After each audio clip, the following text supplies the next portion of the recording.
Oke, kita akan lanjutkan. Jadi ketika merekam itu apa namanya, chargernya harus masuk. Kalau nggak masuk chargernya langsung drop baterai ya. Oke, saya akan sharing bahan. Ya.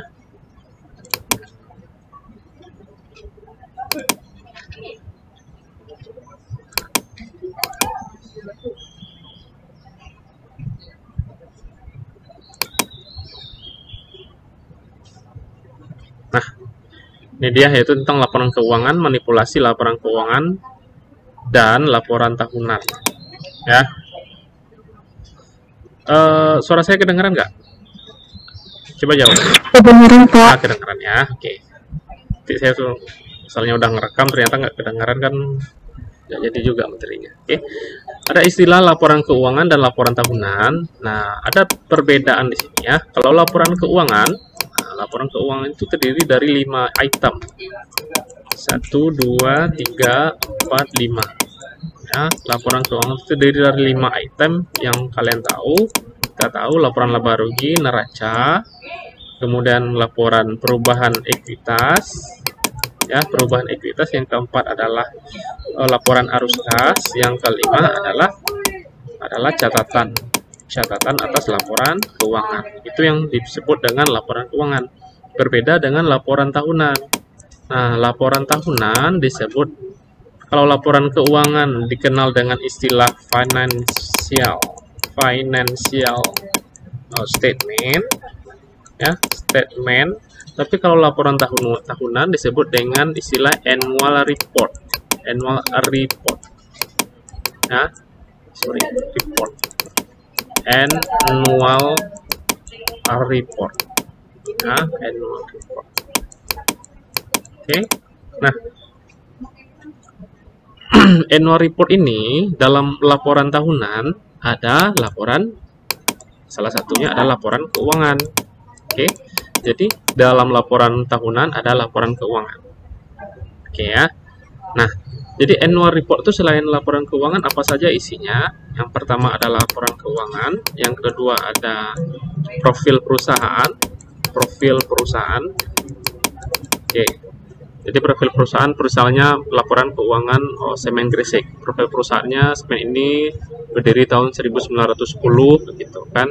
Nah, sebelumnya bernama ini dan ini. Kemudian ada profil komisarisnya, kemudian ada bentuk bisnisnya apa, ya, profil perusahaan, kemudian unit bisnisnya apa saja, kemudian komisarisnya siapa. Itu masuk dalam laporan tahunan, bukan dalam laporan keuangan.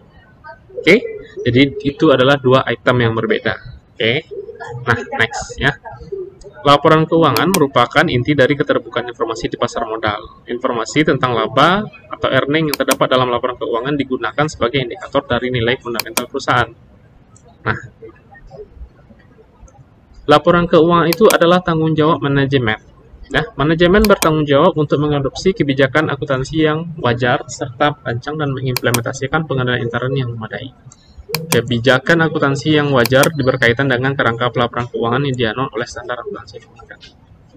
Oke, makanya dalam laporan audit itu yang bertugas menyiapkan laporan keuangan adalah manajemen, ya, manajemen terserah. Ya. Tapi tugas auditor adalah mengaudit, tugas memberikan penilaian atau memberikan opini pada laporan keuangan. Nah, ya. Sama contohnya misalnya berarti dalam perusahaan itu yang menyiapkan laporan keuangan itu adalah manajemennya, tapi yang mengaudit itu adalah auditor. Oke. Nah, ini yang di komponen laporan keuangan ya. Semuanya saya rasa sudah pada familiar ya. Laporan posisi keuangan disebut dengan neraca, ya, laba rugi, perubahan ekuitas, laporan arus kas, dan kecukupan pengungkapan ini adalah catatan atas laporan.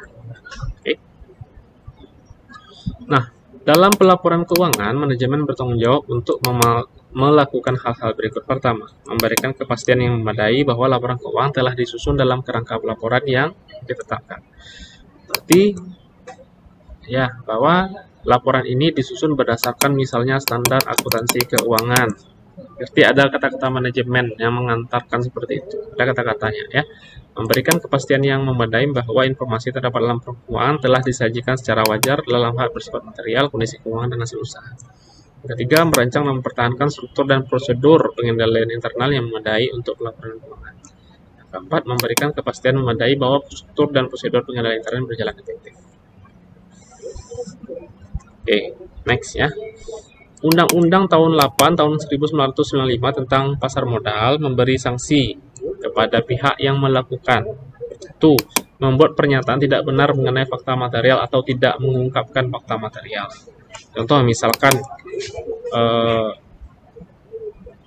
tidak mengungkapkan, misalkan jumlah hutangnya tidak diungkapkan, ada sejumlah hutang yang sangat banyak tapi tidak diungkapkan. Nah, itu adalah termasuk manipulasi. Oke. Yang kedua, melakukan tindakan dengan tujuan menciptakan gambaran semu atau menyasarkan mengenai kegiatan perdagangan, keadaan pasar, atau harga efek di bursa efek. Ya, nah itu juga termasuk manipulasi laporan. Nah, ingat, manipulasi laporan keuangan mencakup 4 hal. Pertama, ada niat jahat, intention, ada niat gitu. Ada intention. Yang kedua, adanya perbuatan mengakibatkan salah saji, misalnya misstatement atau penghilangan, omission, ya.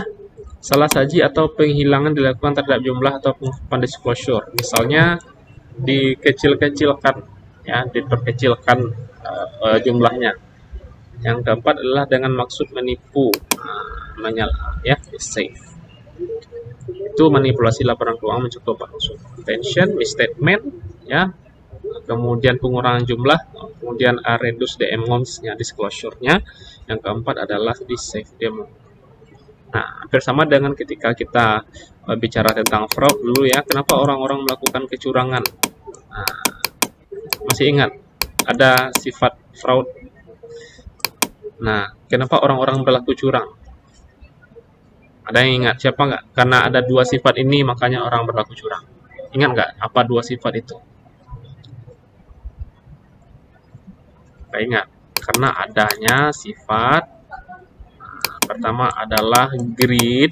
Nah, greed itu adalah greedy. Yang kedua adalah fear. Ya, beda ya. Kalau orang melakukan kecurangan, pertama pasti ada 2 sifat itu dalam dirinya. Yang kedua tamak, yang pertama tamak, yang kedua takut. Nah, takut misalnya nggak dapat, itu orang menyebabkan kecurangan. Itu juga dalam manipulasi laporan keuangan ada intention, ya.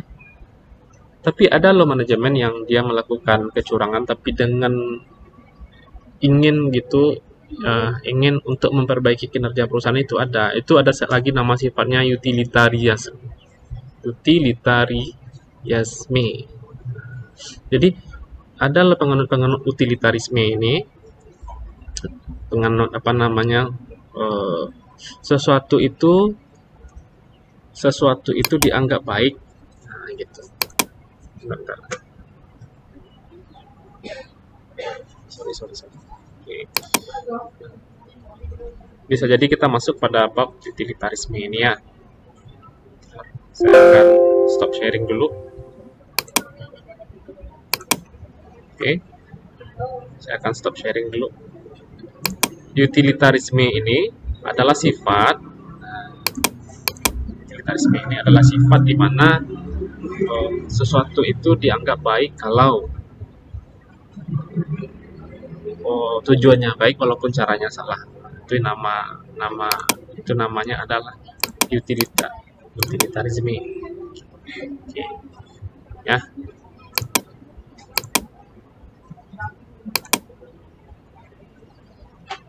Ini ya. Tapi nantilah kita utilitarisme, ya. Nah, jadi kata manajemen, beberapa manajer keuangan mengatakan ya, kalau sesuatu itu dianggap baik gitu. Baik, ya. Kalau tujuannya baik walaupun caranya salah. Nah, ini nggak boleh digunakan. Ya, ini kalau digunakan misalnya dalam perkuliahan ini misalnya mencontek, itu nggak bisa. Tapi ada loh penganut yang dalam akuntan-akuntan yang menganut sistem. Dan dalam buku pun ada tentang bab utilitarisme itu. Ya, dan itu ibaratnya apa namanya, seperti semacam moral hazard ya. Moral hazard ini kan dia tidak melanggar hukum gitu, tapi tidak etis. Nah, itu dia. Tapi nanti kita akan mudah-mudahan nanti ketemu dengan bab ini ya, karena dalam buku etika bisnis ini dia besar, tebal bukunya, tebal sekali bukunya. Sebenarnya buku etika bisnisnya nggak bisa di e-learning kan, karena banyak kasus-kasus di situ. Oke.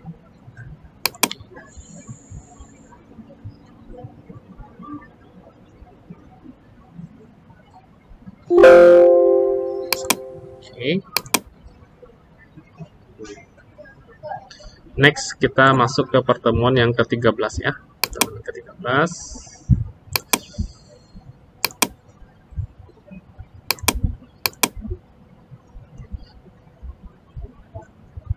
Etika bisnis.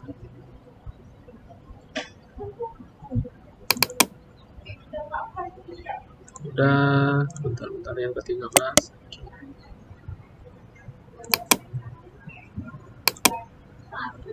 Akan saya share pertemuan yang ke-13.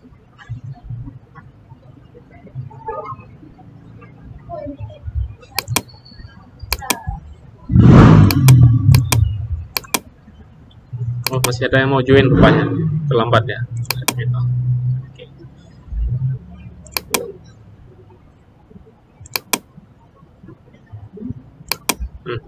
Fungsi akuntan, audit laporan keuangan, dan kode etik akuntan. Oke.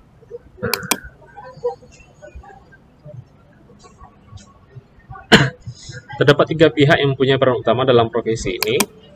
Ya. Pertama adalah akuntan publik, kedua akuntan manajemen, dan ketiga profesi akuntan yang bertindak sebagai penentu standar. Paham nggak maksudnya? Yang pertama adalah, kan ini misalnya adalah perusahaannya, perusahaannya apa misalnya, anggaplah Indofood. Dalam Indofood ini yang menyajikan laporan keuangan tadi yang saya bilang kan manajemen kan. Manajemen itu berarti tidak mungkin manajer pemasarannya yang melakukan menyusun, pasti ada akuntannya, pasti ada akuntan internal namanya ya, akuntan internal di sini. Nah, kemudian setelah disajikan dalam ini adalah laporan keuangan, kemudian berarti ada lagi yang mengaudit. Yang mengaudit itu adalah auditor ya, atau disebut dengan akuntan eksternal, akuntan eksternal, atau disebut dengan akuntan publik. Oke. Nah, udah berapa nih? Udah 2 akuntan.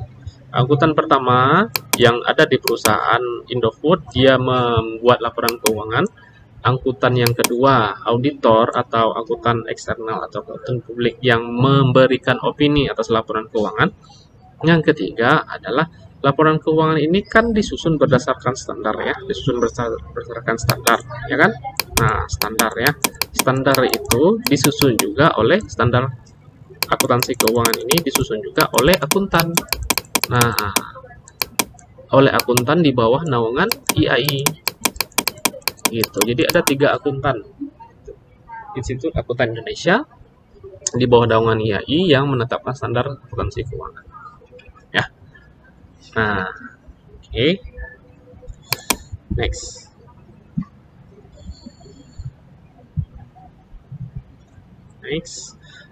Akuntan adalah suatu profesi yang sangat banyak mempunyai regulasi. Nah, banyak regulasinya. Hal ini tidak terlepas dari peran penting mereka di pasar keuangan, terutama pasar modal. Mekanisme di pasar modal ini sangat mengandalkan informasi yang dihasilkan oleh profesi tersebut. Informasi keuangan mempengaruhi pembentukan harga atau nilai pasar, namun tidak dipungkiri adanya faktor lain juga menentukan harga atau nilai tersebut. Oke. Nah,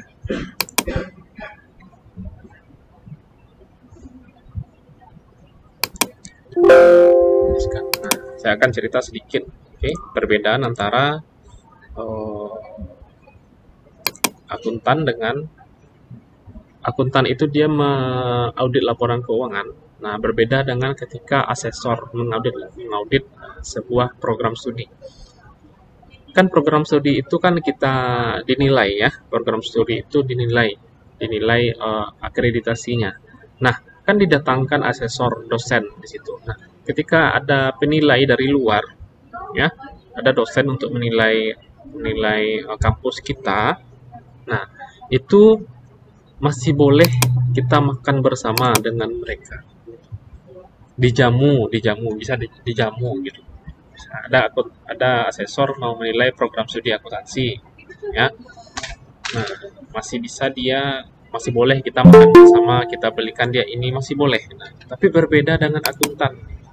Nah, akuntan kalau dia mengaudit sebuah laporan keuangan, dia tidak boleh bahkan apa namanya, tidak boleh dia ajak pergi makan, tidak boleh dibelikan minuman, tidak boleh dibelikan, bahkan misalnya untuk listriknya saja misalnya dibawa kabel sendiri. Kenapa? Karena keputusannya itu harus independen, tidak boleh ada campur tangan. Kalau seandainya dia sudah menerima uang, maka itu akan mempengaruhi independensinya. Itu dia maksudnya ya. Nah, jadi menjadi akuntan itu betul-betul sangat berat dan hanya cocok untuk orang jujur. Kemudian menjadi akuntan juga bisa dibilang butuh waktu yang banyak karena bekerjanya itu dalam satu waktu intensitasnya sangat tinggi. Nah, itu menjadi akuntan. Kemudian sekolah, saya bilang kalau memang menjadi akuntan, penting ambil akuntansi, kemudian ambil S2, kemudian ambil banyak ujian-ujian yang harus diikuti. Ada ujian CA namanya, ada Chartered Accountant, kemudian ada ujian CPA, Certified Public Accountant. Nah, itulah tantangan menjadi akuntan. Tapi semakin banyak juga kosnya, semakin banyak karena akuntan itu rata-rata hidupnya memang kaya gitu ya, memang lumayan bagus lah ekonominya, makmur. Apalagi nanti misalkan kalau kalian mau misalnya nyambung S2 anggaplah di UNAN ada S2, tapi S3-nya mana? S3 di UNAN tuh baru kemarin dia masuk ke situ. Kemarin dia buat jurusan S3 akuntansi dan itu pun belum diakreditasi lagi. Berarti ibaratnya belum terakreditasi. Belum ada lisen, belum ada jaminan bahwa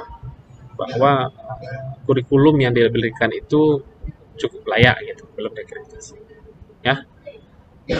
Jadi itu tantangan ya. Oke, udah 17 menit ya. Yang lainnya boleh silakan kalian bentar saya cek dulu. Yang lainnya bolehlah kalian baca aja lah. Nggak terlalu banyak. Oke, jangan lupa isi absen di SAI ya. Dan bisa jadi mungkin minggu pertama Januari itu bukan saya yang masuk, tapi kalau seandainya bisa saya online kan saya online kan saja ya. Tapi minggu kedua insya Allah saya masuk kelas dan kita akan tatap muka ya. Itu aja sih untuk pertama pada sore hari ini. Oke, nah ini kampus ini di samping ini ada ruang kerja mandiri untuk mahasiswa ya. Jadi kalau di dalam nggak bisa kuliah, makanya saya keluar. Oke, terima kasih. Jangan lupa isi absen di tadi ya. Assalamualaikum warahmatullahi wabarakatuh. Waalaikumsalam warahmatullahi wabarakatuh.